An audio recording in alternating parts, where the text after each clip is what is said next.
स्वागत है आप सबका मेरे YouTube चैनल पर। मैं जगदीश बिश्नोई राही। आज हम पढ़ेंगे मादा युग्मकोद्भिद की संरचना एवं विकास के बारे में। पुष्प में हमने देखा कि मादा जननांग के रूप में गायनोशियम उपस्थित रहता है। गायनोशियम कार्पल या अंडकों से बनी हुई संरचना है, यानी जायांग का निर्माण एक या एक से अधिक कार्पल के मिलने से बनता है। अब कार्पल की संरचना अपन देखें तो इसमें कौन कौन से भाग हैं। सबसे ऊपर अपन ने देखा स्टिग्मा, फिर जो खोखली नली नुमा संरचना है वो स्टाइल, और उसके बाद तीसरा जो फूला हुआ भाग है वो कहलाता है ओवेरी या अंडाशय। अब अंडाशय के अंदर चैम्बर बन रखे हैं। इन चैम्बर के अंदर ओव्यूल उपस्थित रहते हैं। ओव्यूल को हिंदी में कहेंगे बीजांड। बीजांड एक वृंतनुमा संरचना से किससे जुड़ा रहेगा? प्लेसेंटा से। प्लेसेंटा को अपन कहते हैं अपरा, और फ्यूनिकल या बीजांड और अपरा को जोड़ने वाला भाग कहलाता है बीजांड वृंत। क्या कहलाएगा? बीजांड वृंत। स्टिग्मा को हिंदी में वर्तिकाग्र कहेंगे, स्टाइल को वृत्तिका, और ओवेरी को अंडाशय कहा जाएगा। अब कार्पल की संख्या के आधार पर जायांग अलग अलग प्रकार के हो सकते हैं। जैसे देखते हैं अपन मोनोकार्पलरी,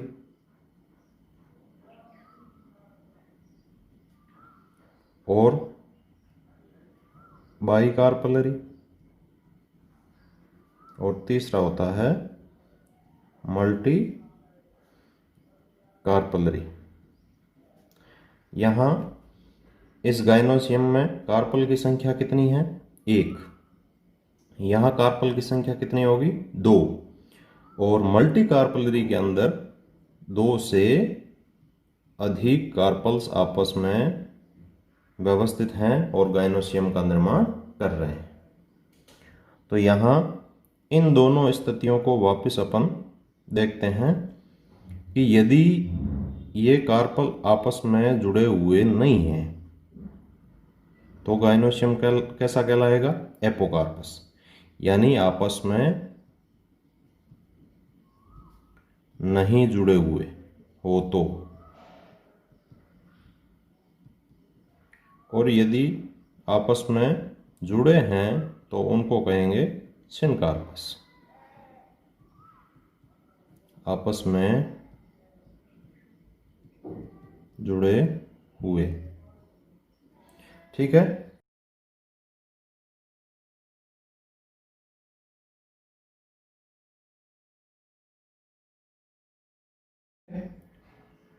अब स्टाइल और स्टिग्मा का काम क्या है? स्टिग्मा का काम है परागण प्रक्रिया के दौरान जितने भी पराग कण यहाँ पहुँचते हैं उन पराग कणों को ग्रहण करना। पराग कणों को ग्रहण करना किसका काम है? वर्तिकाग्र का। वर्तिका का काम क्या है? जब यहाँ पराग कण अंकुरित होंगे तो उन अंकुरित पराग कणों से निकली जो पराग नाल है उस पराग नाल को कहाँ तक ले जाना?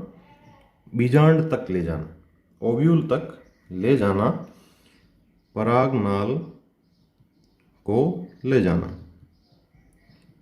ये किसका काम है? वर्तिका का। ठीक है। बीजांड की संरचना पढ़ते हैं।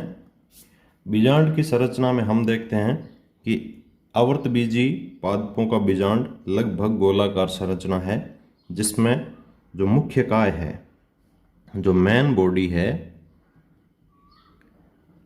वो पेरेनकाइमेटस यानी मृदुतकीय उत्तक की बनी हुई है, और उसको क्या कहेंगे? न्यूसेलस। ठीक है। अब देखते हैं, यहां से शुरू करें यदि अपन इसको, तो फ्यूनिकल पार्ट हमने पढ़ा कि प्लेसेंटा से ओव्यूल को जोड़ने का काम कौन कर रहा है? फ्यूनिकल या बीजांड व्रंत कहेंगे इसको। ये बीजांड व्रंत प्लेसेंटा से किसको जोड़ेगा? ओव्यूल को। बीजांड व्रंत जहां न्यूसेलस भाग से जुड़ता है, बीजांड का क्षेत्र से जुड़ता है, उस भाग को अपन कहते हैं नाभिका, हाइलम या नाभिका कहेंगे। कभी कभी जहां बीजांड काय से जुड़ रहा है वहां पर एक उभार पाया जाता है, उसको रेफी कहा जाता है। इस फ्यूनिकल के अंदर वेस्कुलर स्ट्रैंड या 7 ऊतक का एक तंत्र पाया जाता है। इस न्यूसेलस पार्ट के बाहर की तरफ इंटेग्यूमेंट या अध्यावरण, यानी बीजांड काय के बाहर की तरफ कुछ 2 आवरण पाए जाते हैं।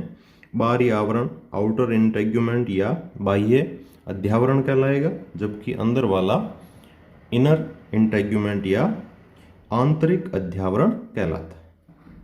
अब इसके 2 स्पष्ट छोर दिख रहे हैं हमें इस ओव्यूल के। एक छोर दिख रहा है जिसे अपन चैलेजा या निभाग छोर कहेंगे, और दूसरा छोर है इसका जस्ट अपोजिट, जो उसको अपन बीजांड द्वारीय छोर कहेंगे। अब बीजांड द्वारीय छोर का पता कैसे चलेगा? जहां पर अध्यावरण बीजांड काय को घेर नहीं रहा है वो क्षेत्र माइक्रोपाइल या बीजांड द्वार कहलाता है। द्वार का मतलब गेट। तो जहां पर अध्यावरण घेर नहीं रहा है, जहां अध्यावरण अनुपस्थित है, वो भाग कहलाता है माइक्रोपाइल। अब माइक्रोपाइल छोर की तरफ ही इस न्यूसेलस के अंदर भ्रूण कोश उपस्थित होता है। एम्ब्रियो सेक किधर उपस्थित होगा? माइक्रोपाइल एंड की तरफ। अब भ्रूण कोश को अपन आगे पढ़ेंगे, लेकिन ब्रीफली यदि इसको देखें तो भ्रूण कोश के अंदर 7 कोशिकाएं और 8 केंद्रक उपस्थित हैं, जिनमें से चैलेजा भाग की तरफ एंटीपोडल सेल्स, जिनको प्रतिमुखी कोशिकाएं कहेंगे। बीजांड द्वारीय छोर की तरफ 3 कोशिकाएं हैं, जिनमें से एक अंड कोशिका है बीच वाली, और दोनों तरफ सिनर्जिड सेल्स या सहाय कोशिकाएं उपस्थित है। बीच में द्वितीयक केंद्रक दिख रहा है जिसमें 2 ध्रुवीय न्यूक्लियाई उपस्थित है। ये बीजांड की संरचना हुई। अपन ने सारे पार्ट इसमें कवर कर लिए हैं कि एक बीजांड की प्रारूपिक संरचना में कौन कौन से भाग उपस्थित रहते हैं। अध्यावरण की संख्या के आधार पर बीजांड अलग अलग प्रकार का हो सकता है। तो यहाँ अपन देखें कि एटेग्मिक, यदि इंटेग्यूमेंट एब्सेंट है तो अपन इसे कहेंगे एटेग्मिक प्रकार का बीजांड। दूसरा है यूनिटेग्मिक, यानी यहां अध्यावरणों की संख्या कितनी है? 1। इंटेग्यूमेंट कितने हैं? 1। फिर आता है बाईटेग्मिक। तीसरा प्रकार है बाईटेग्मिक। तो इसमें शब्द से ही पता चल रहा है अध्यावरणों की संख्या कितनी है? बाईटेग्मिक। तो ये प्रकार जो अपन पढ़ रहे हैं ये बाईटेग्मिक है, क्योंकि यहाँ इनर और आउटर 2 इंटेग्यूमेंट है। तो अध्यावरण की संख्या के आधार पर ये जो ओव्यूल है ये कितने प्रकार का हो सकता है। अब हम टाइप्स ऑफ ओव्यूल पढ़ते हैं, बीजांड के प्रकार।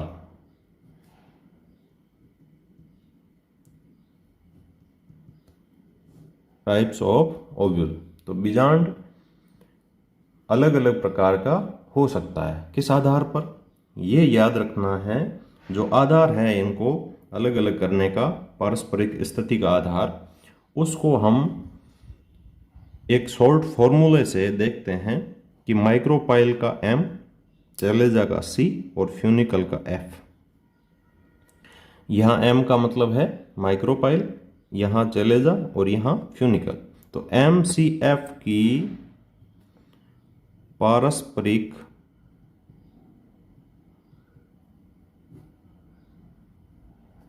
स्थिति के आधार पर बीजांड के प्रकार निर्धारित किए गए हैं।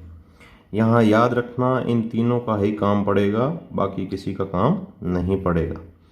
तो पहला अपन देखते हैं। सबसे पहला है ऑर्थोट्रोपस ओव्यूल।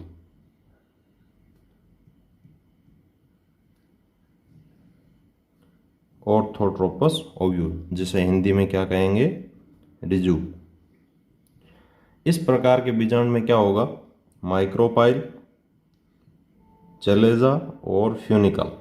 MCF मैंने कहा, माइक्रोपाइल, चलेजा और फ्यूनिकल, बीजांड द्वार, निभाग और बीजांड व्रंत, तीनों यदि एक ही सीध में हैं, एक ही सीध में खड़े हैं,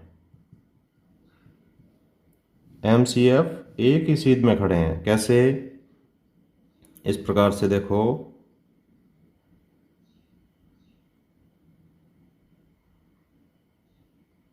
ये देखिए, ये F, ये C और ये M, तीनों ये देखिए एक ही सीध में।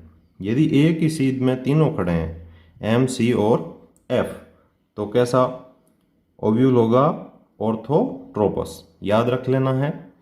एग्जाम्पल देख लो साथ ही साथ, पॉलीगोनेसी और ज़्यादातर जिम्नोस्पर्म में ये ओव्यूल पाया जाता है, याद रख लेना।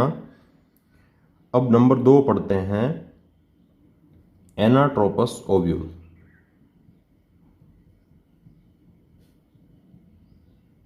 चित्र पहले ही मैंने बना रखा है, ये देखिए, ये एक प्रकार का एनाट्रोपस ओव्यूल है। इसमें क्या हुआ, फ्यूनिकल यहाँ है, माइक्रोपाइल यहाँ है और चलेजा यहाँ है।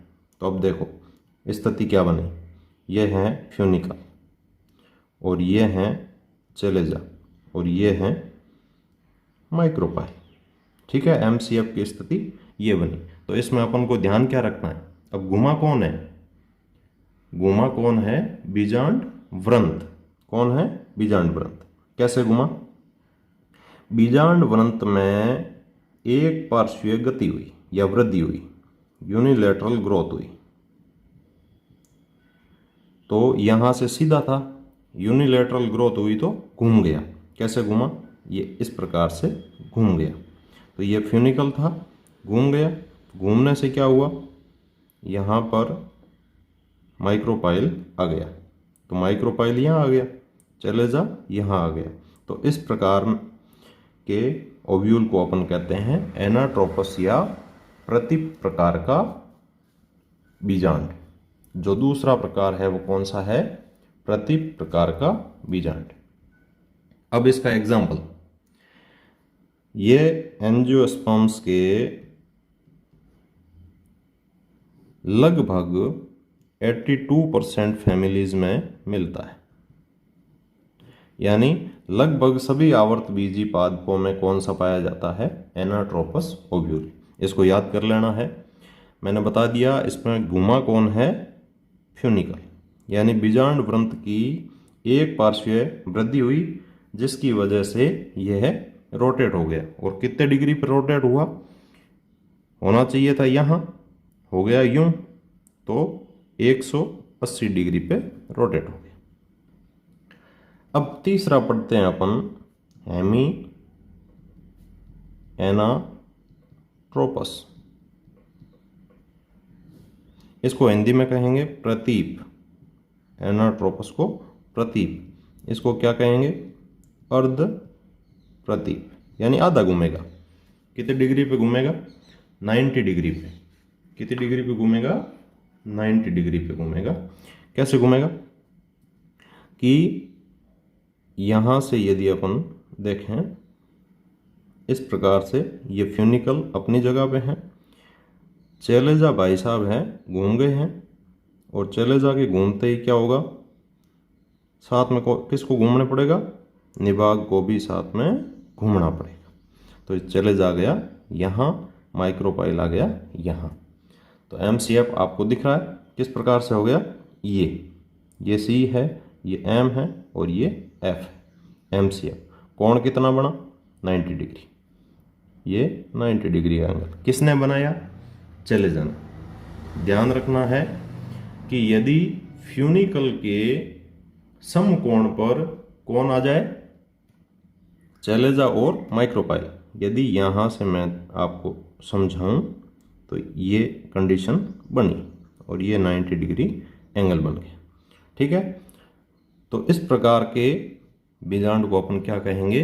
अर्ध प्रतीप। और ये किस में मिलेगा अपन को? याद रखना है, रेनन कुलेसी फैमिली में, रेनन कुलेसी फैमिली। ठीक है, समझ में आ गया? अब अपन पढ़ते हैं चौथे प्रकार का ओव्यूल, जिसका नाम है कैम्पाइलोट्रोपस।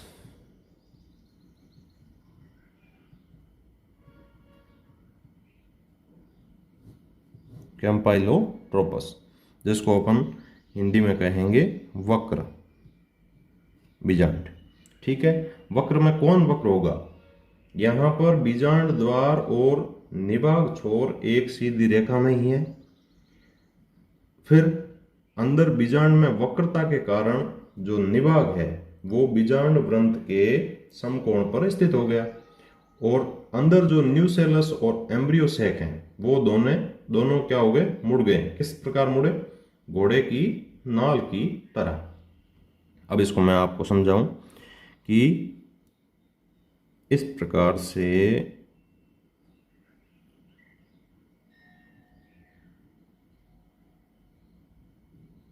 ठीक है, यहां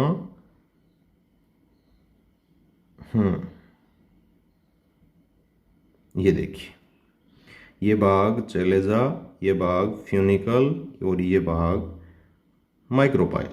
यहाँ ये भाग न्यूसेलस और ये एम्ब्रियोसेक। ठीक है, तो यहाँ हुआ क्या है? देखिए कि बीजांड काय वाला भाग ये वाला, और ये अंदर का भ्रूणकोश एम्ब्रियोसेक, न्यूसेलस और एम्ब्रियोसेक दोनों मुड़ गए हैं। और मुड़कर कैसे हो गए? घोड़े की नाल जैसे। कैसे हो गए? घोड़े की नाल जैसे। तो यहाँ पर हम देख रहे हैं कि एंगल ये बना हुआ था 90 डिग्री का, जिसमें चेलेजा, माइक्रोपाइल और फ्यूनिकल थे। लेकिन हुआ क्या? ये जो सीधी रेखा है इसमें से न्यूसेलस और एम्ब्रियोसेक ने थोड़ा सा कर्व कर लिया, वक्र हो गए। वक्र होने से ये एंगल इस प्रकार से बन गया, ये इस प्रकार से। तो माइक्रोपाइल यहाँ आ गया, सी यहाँ आ गया, एफ यहाँ आ गया। तो ये इस प्रकार का अपन को किस में मिलेगा? ध्यान रखना है, क्रूसीफेरी या ब्रेसिकैसी कहेंगे जिसे, और दूसरा है लेग्यूमिनोसी। इन दो फैमिली के अंदर ये इस प्रकार का ओव्यूल मिलता है, वक्र प्रकार का ओव्यूल मिलता है। अब पांचवा प्रकार हम देखते हैं, वो है एम्फीट्रोपस।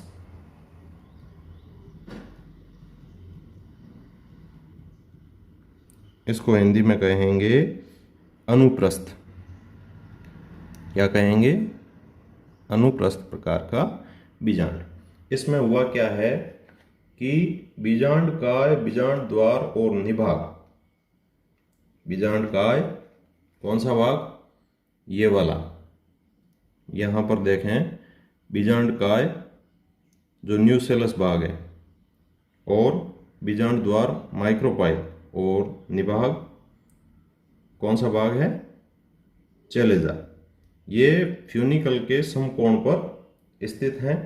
फिर बीजांड में वक्रता के कारण क्या होगा? भ्रूणकोश है वो मुड़ जाएगा। यदि इस रूप को अपन देखें तो यहाँ पर अपन इस प्रकार डायग्राम बनाते हैं। यहाँ देखिए,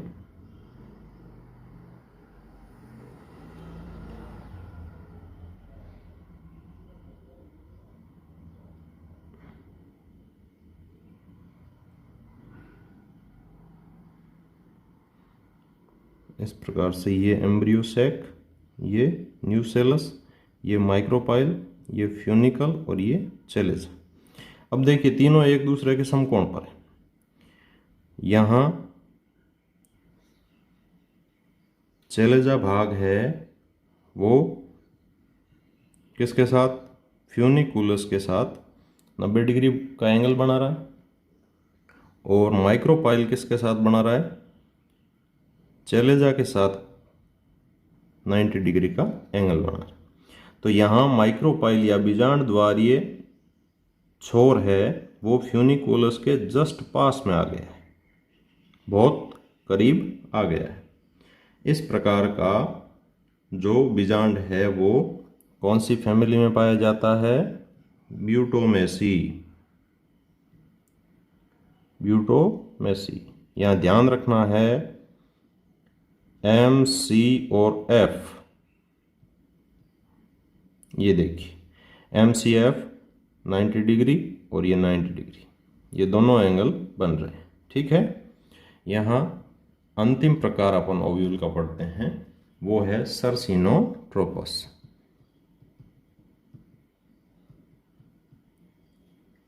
सर्सिनोट्रोपस, इसको अपन कुंडलित प्रकार कहेंगे। कुंडलित प्रकार में क्या होता है कि जो पूरा का पूरा बीजांड है वो 360 पे घूम गया है। 360 का मतलब पूरा एक चक्र इसने काट लिया है। और चक्र कैसे काटेगा, यहाँ इसको अपन देखते हैं कि इस प्रकार से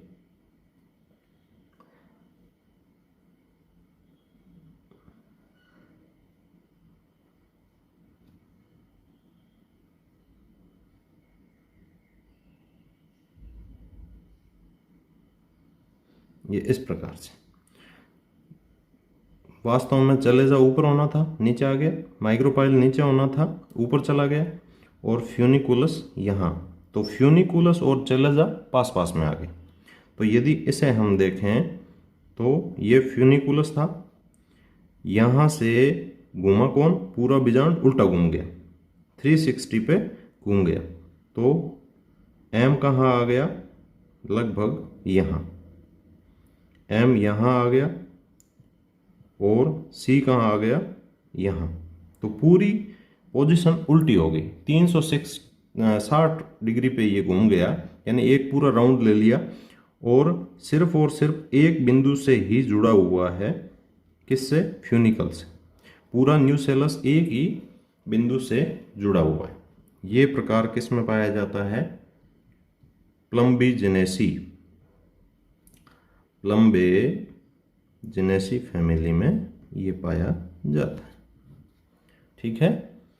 तो ये 6 प्रकार थे किसके, बीजांड के। वीडियो कैसा लगा कमेंट सेक्शन में जाकर जरूर बताएं।